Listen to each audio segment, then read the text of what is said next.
Hi, I'm Madison Mary. Welcome back to my channel. If this is your first time here, please consider hitting the subscribe button down below. And without further ado, let's get into my manga video.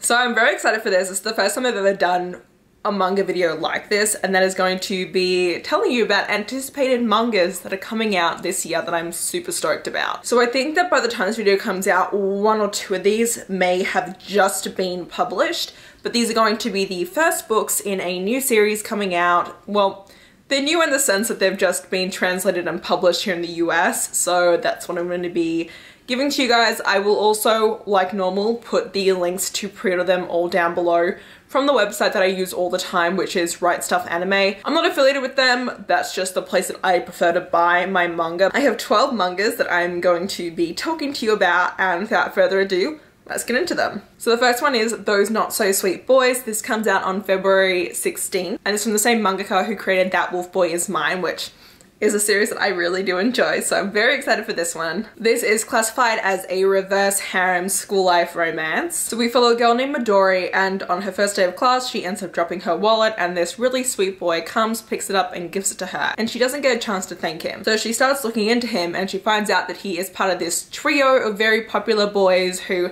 never attend class and are very mysterious and aloof when it comes to like their school. There's a rumor going around that's like, oh, they were actually expelled for something, and she's like, oh, okay, and she kind of gets a little bit freaked out about this because she has a part-time job, and if the school finds out she has a part-time job, she could get expelled. Lo and behold, the chairman of the board actually does find out she's a part-time job, and he's like, you know what, we won't expel you if you can bring those three boys back to class. So it reminds me of a couple of other mangas I've read, which is about like a girl who has to bring someone back to class for a certain reason, and I'm so excited about it. I am curious to see who I'm going to ship her with. 95% of the time I'm correct about who the MC will end up with, and I pride myself on that, so I love reverse harems because it's very fun to play with. Also on Feb 16th, we have a Yuri manga, and that is Adachi and Shiamaru. It is a fluffy Yuri manga, so don't be, you know, afraid going into this that's gonna be like erotic stuff, which does tend to happen with a lot of mangas when it comes to Yuri and Yoi mangas. They tend to be a little bit over-sexualized, but these ones are not. They are PG-13. So we're following these two girls, and they became friends because they both skipped class during the same time, and that's kind of how they first met, and they kind of have this bond between one another, but at the same time they have these other feelings that don't necessarily fit into the box of friendship, and it's about them kind of exploring what this means and kind of falling in love with the first time and falling in love with the girl. Now we have a very, very exciting manga. The second I saw this cover, I was like, yes, I need this. This also comes out on February 16th, but that is Star-Crossed. This is a comedy romance, but it does have supernatural elements to it. And this is from the mangaka Junko, who wrote Kiss Him, Not Me, which I am a fan of. It is a reverse harem, and it is very fun. So we follow Azusa, and she is obsessed with this guy named Chika-kun, who is part of this idol group. And one morning she ends up roping in her guy best friend to stand in line with her to get this exclusive merch drop, and everything goes wrong when something happens and they both die. Why am I laughing? She tries to save him from something that's happening, and it just all goes wrong, and then she dies and he dies, and it doesn't just end there because they then meet God, and God says, you know what, I'll return you two both to Earth. This is a mistake. You guys shouldn't have died yet. So he returns them to Earth. The problem is, they have returned in each other's bodies. God messed up, they've switched. And they end up discovering that the only way they can actually switch back and forth between their bodies is by kissing one another. And so they now try to figure out how to like get each other to remain in the same body without like having to do all this stuff. Now if that sounds familiar to you, it is quite similar to Yamada-kun and the Seven Witches, which is a harem romance that is slightly on the erotica side, and that also follows the whole idea of switching bodies through kissing. So it is a trope that I'm very used to. Some people may feel uncomfortable with it if it is their first time kind of dealing with that, but I'm so stoked for this because I love switched bodies, and it's just the supernatural element of this is one I definitely I want this. I want this one so bad. Now we have I Will Not Reach You by Mika. This comes out on the 23rd of February and this is a school life yaoi manga. So following Kakeru and Yamato, they are best friends, but they are complete opposites. One of them's really attractive and gets really good grades. The other one's like average looking and gets average grades. The thing is that our average looking hero, Kakeru, is actually in love with Yamato, and so it's about him being in love with his childhood best friend, but also thinking, you know, I'm so out of his league because he is so perfect and so amazing, and like, how could I ever get him to look at me in that way? And yes. Also on the 23rd, we have one that I actually didn't even know about until I randomly came across it the other day. This is Love and Heart, and it actually takes place during the first year of university. And the genre for this one is horror, mystery, and romance, which you kind of get if you look at the cover. So Yogisawa is a freshman, it's her first year of university, and a lot of things are going on, but the last thing she expects is to walk into her dorm room and see that her roommate is a guy. This guy, Haruma, actually claims that he is her childhood best friend, but she has absolutely no recollection of who he is whatsoever. And she's like, this is kind of weird, like what's going on? And then other kind of mystery horror things start happening around her, and she begins to realize that she's in a bit over her head and that there's some things she has to solve about her past and his past in order to find out what's really going on. So this one seems really intriguing. I am a huge fan of like horror romances when it comes to mangas, and also when there's like some sort of a mystery element. I'm not the hugest fan of the amnesia trope, but in mangas I can get over them a lot more than I do in like regular books. Now we have a new book from the author of Shortcake Cake. If you're not aware of that manga, you should check it out, it's super cute. But this is A Sign of Affection by Shu Morishita. It is a slice of life romance manga and it is recommended for 16+. So follow Yuki, who even though she wears a hearing aid has a lot of trouble hearing what other people are saying, but she doesn't really let that get into the way of her regular life with social media and her friends and fashion and things like that.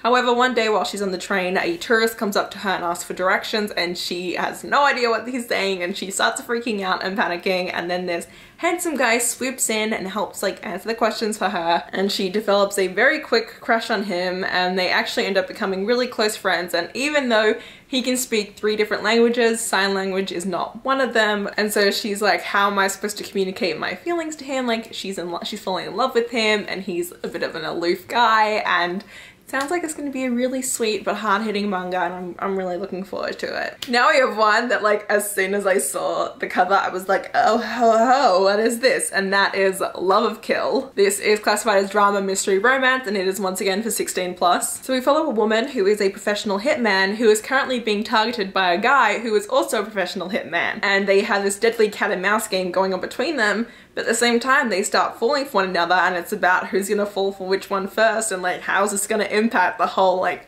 I'ma kill you, oh no you won't kill me thing, and like, oh my god, I'm so excited. It has like some elements that are making me think of like Spy X Family, but in this case the 2 people are actually trying to kill each other and they know that they're trying to kill each other, so very pumped for this one. That comes out on March 23rd, and so does our next book, which is Beauty and the Feast. So after Sugar's husband passed away, she lost her appetite and she just doesn't want to cook anymore. Her whole life is just bleak. But her neighbor ends up bringing her back out of her shell and bringing her back, you know, into life as we know it, and he has a seemingly bottomless stomach. And so she makes it her mission to find a way to like satiate his hunger by like cooking for him every single day. Now he is a high school student and she is not. So if you don't like those kind of dynamics in mangas, maybe skip this one. It is something that I'm very used to reading in my mangas. Now on April 13th we have Call of the Night. So it is a comedy, supernatural romance, so I'm very excited because I feel like the comedy elements of this are gonna be prime, but yeah.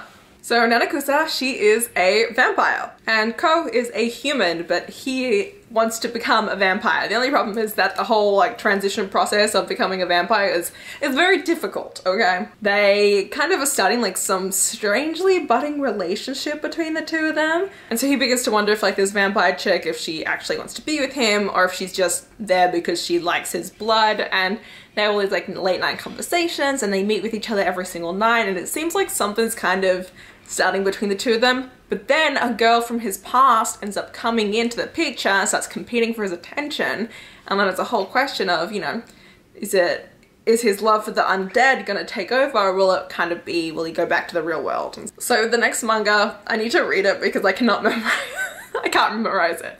It is Your Turn to Die, Majority Vote Death Game. It comes out on April 20th, and you can kind of guess based off of the title what this is going to be about. So Sada has been kind of stalked by this mysterious lady recently, and it's really creeping her out. So one night she calls her best friend. She's like, hey, can you come grab me? Like, I don't want to walk home alone. Like, this creepy lady has been stalking me. And he's like, okay, yeah, I'll come, you know, grab you. And the two of them are walking home when suddenly there is a blackout, and the two of them wake up in a very strange room. And we can only assume what was going to ensue from here. Obviously, it's going to be some sort of a majority vote death game, because that's what the title is. But that being said, I'm very pumped for this. Second to last, we have releasing on April 27th. I was reincarnated as a villainess in an otome game, but all the boys are in love with me anyway. Now, I love this new subgenre of otome game villainess reincarnation stories that have been popping up in manga recently. They are just so much fun, and I mess with them. So obviously we're following a girl who finds out that she's actually been reincarnated as a villainess in an otome game, and she's like, oh, like this sucks. But then she starts to realize that all the guys in the otome game who should be going after the main character seem to be falling in love with her, and she's like, oh, what is happening? This is not correct. This is not how this dating sim is supposed to go. And yeah. And then the very last manga I have to talk to you about is, it's an erotica manga, so 18 plus. So we're following, so this is Alpha, and we are following Nobunaga, who was born as an alpha. So he is handsome, he is intelligent, every woman seems to just completely lust after him. But despite all this amazing stuff that's going on, he feels like his life is unsatisfied until he meets this woman. And this is classified as a supernatural alpha omega beta love story, which I was like, what?